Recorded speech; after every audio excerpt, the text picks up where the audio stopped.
Hello and welcome to Smaulgld, Indian gold import update for the month of August 2017. India imported nearly 1.5 million ounces of gold in August. India imported 45.871 tons, or 1,474,786 tons of gold in August. Indian gold imports in August were up 76% from the 26 tons imported in August of 2016. Indian gold imports, however, were down 24% from July's imports of a very robust 60.542 tons. Now, the preliminary September Indian gold imports are 48 tons, which is up about 13% from the year earlier. So we are seeing the Indian gold demand, the Indian silver demand remaining strong this year, despite what we're seeing in the United States with the U.S. Mint gold and silver numbers falling way down. Tomorrow we'll take a look at the Indian silver import numbers, and you'll see they are also doing just fine. Here's your Indian gold bull. Let's take a look at the Indian gold imports year over year through the last 12 months.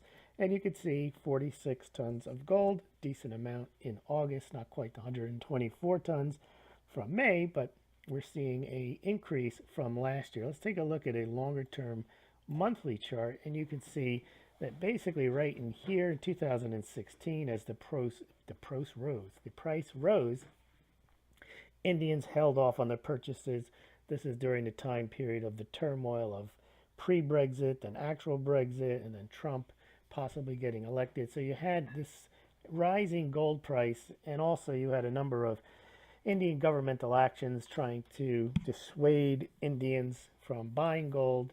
Remember, the Indian government always has a tariff on gold that encourages all types of smuggling, but even when the gold comes into legal channels, the Indian government doesn't like that because it screws up their balance of trade.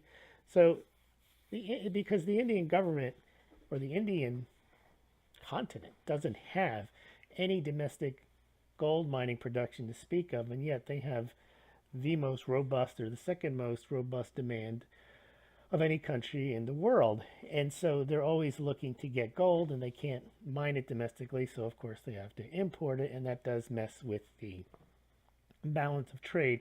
The Indian government has been trying to get gold out of the Indians' hands through these gold monetization schemes, where they're not trying to confiscate the gold, they're trying to get the Indians to hand over the gold and get these government issued bonds. So far they have been a big failure. Now, the Indian government also doesn't like gold because, like any government, gold is harder to track than the domestic currency rupees.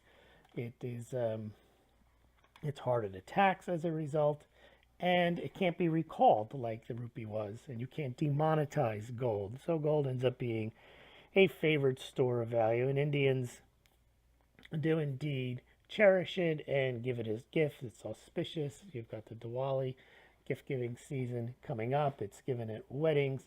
The one thing that has taken some hold in India is digital gold being sold. I don't quite recall the names of the companies, but they're like gold money, where Indians can buy gold online and have it set aside for them and held. Now, of course, the Indian government prefers this because that's a type of gold that can be more easily tracked and taxed. But you can see Indian gold demand, despite the efforts of the government, it remains a tradition, and the demand is generally always robust, even if there are official numbers going down. Sometimes I would suggest that when official numbers are down, then the smuggling goes up. Although there are times when Indians obviously are not always increasing their gold purchases. They will ebb and flow when it's appropriate to buy, when the prices are lower, or the tax has been lowered or removed, or whatever the situation is. Also, another thing that impacts Indian gold demand is how much the rural farmers have in disposable rupees. Because when there is a good growing season, they can take their additional cash, if there's been a good monsoon year and they've got great crops and they have more than they need to live on, they can sell the excess and they can turn the excess into gold. So I guess the Indian crops are gold backed. never mind that. Okay, but so Indian gold demand remains strong. Here's how it looks over the last 18 years or so. You can see 626 tons so far through August. Now, if they continue, I think we said the Indian preliminary gold demand for September was about 46 tons. So that'll take you to about 672 tons. Is that what I said? 46 tons? No, 48 tons. That'll take you to 674 tons. And then, you know, if they continue at that pace, and let's say they add another 120 tons in between October, November, December, you're looking at probably 800 tons. So it could be one of the better years, or in this range here. And of course, if there's additional buying demand, you know, you could get close to 900 tons of gold imports into India in 2017. Again, contrast that to the non-existent retail gold demand in the United States. Here's a chart from Nick Laird over at Gold Charts R Us. It highlights the problem, so to speak, that the Indian government has with Indian gold imports. In some months, Indian gold imports may constitute up to 15 to 20% of overall Indian imports, of all the stuff that goes into India to serve a population of over 1 billion. Sometimes gold is upper single digits and up to 18% of what's being brought into the country. That does mess up their balance of trade. And just last month in August, or not the last month, but last month we have recorded here, gold was almost 10%. It was 8.35% of overall imports. Now, India's trade deficit has narrowed to a 7-month low in September, so the Indian government gets less concerned about the gold demand, the gold imports, as long as the rest of their imports are lower, their exports are greater. Now, if you want to add gold to your own account, you can do so via BJSC, Golden Eagle Coin, Money Metals Exchange, and SD Bullion at the links below this YouTube, this VidMe, this BitChute, also through the links on the Smaulgld site.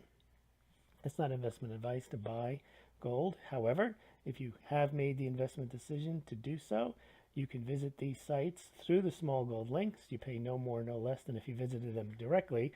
And if you do buy, you could take some pride in the fact that Smaulgld will make a small commission on the purchase that you may make.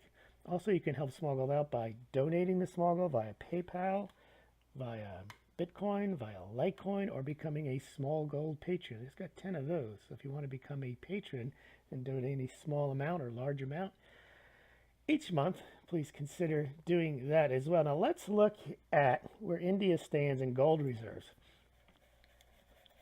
Now India, for all its love of gold, the government, as we mentioned, is not a big fan of it. And well, Indian estimates say that Indian households and temples hold 18,000 to 22,000 tons of gold. The Indian government, the Royal Bank of India, only holds about 558 tons. You got the same situation going on in China, although that seems to be a much bigger deal for some people. They get all excited. China's lying. No, there's probably 15, 20,000 tons of gold in China too. These are just the central bank numbers here.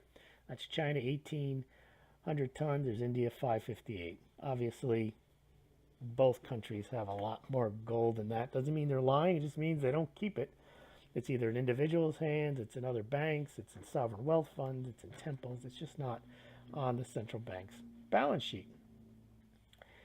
So that about does it. So please remember to like, subscribe, and please subscribe to the Smaulgld site as well. You can see the charts a lot better when you go to smaulgld.com than trying to look at them on the YouTube. Thank you very much.